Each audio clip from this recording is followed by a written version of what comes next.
When they crossed the lake, the region of Gerasenes. When Jesus got out of the boat, a man with an impure spirit came from the tombs to meet him.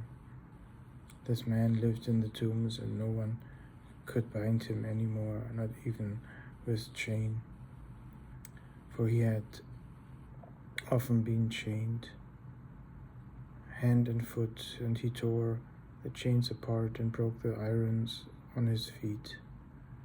No one is strong enough to subdue him. Night and day among the tombs and in the hills he would cry out and cut himself with stones.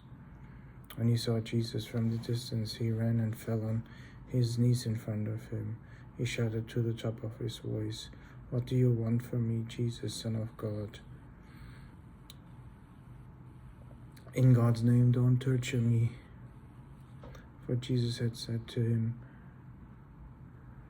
"Come out of this man, you impure spirit." Then Jesus asked him, "What is your name?" "My name is Legion," he replied, "for we are many."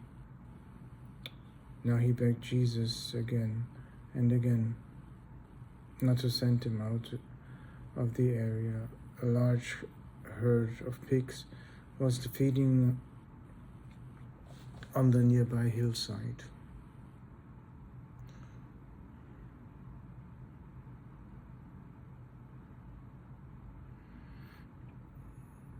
The demons begged Jesus, "Send us among the pigs, allow us to go into them."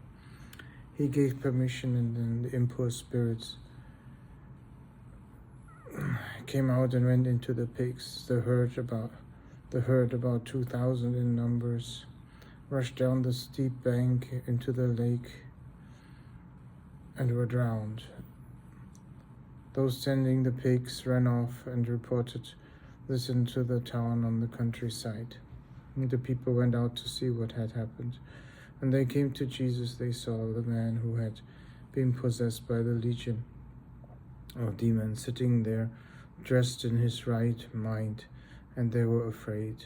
Those who had seen it told people that what had happened to the demon-possessed man, and he told about the pigs as well. Then the people began to plead with Jesus to leave the region.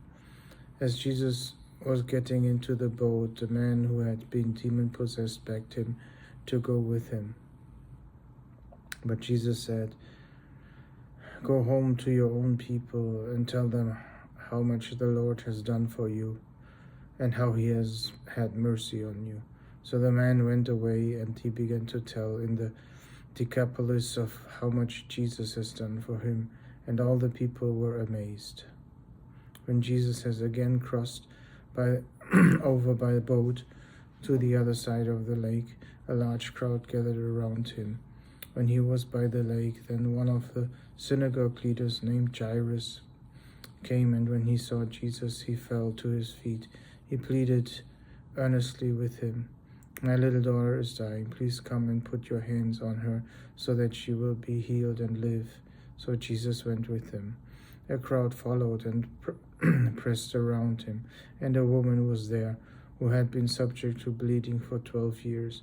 She had suffered a great deal under the care of many doctors and had spent all the money she had, yet instead of getting better, she grew worse. When she heard about Jesus, she came behind him in the crowd and touched his clothes, because she thought, "If I just touch his clothes, I will be healed." Immediately her bleeding stopped, and she felt in her body that she was freed from her suffering. At once Jesus realized that power had gone from out of him. He turned around. "Who touched my clothes?" "You see the people crowding against you," his disciple answered, "and yet you can ask, 'Who touched me?'" But Jesus kept looking around to see who had done it. Then the woman, knowing what had happened to her, came and fell on her feet, trembling with fear, and told him the truth.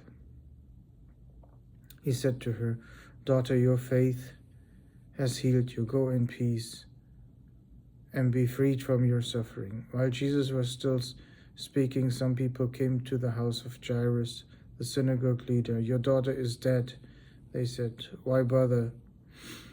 Overhearing what they said, Jesus told him, "Don't be afraid, just believe." He did not let anyone follow him except Peter, James, and John, and the brother James. When they come to the home of the synagogue leader, Jesus said, commotion with the people crying and wailing loudly. He went and said to them, "Why is all this commotion and wailing? The child is not dead, she is sleeping." But they laughed at him.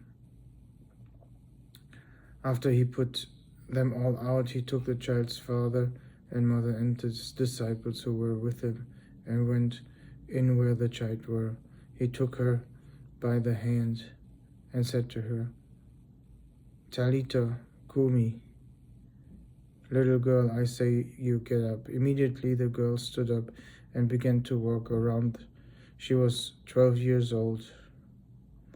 As they were completely astonished, he gave strict orders not to let anyone know about this and told them to give her something to eat.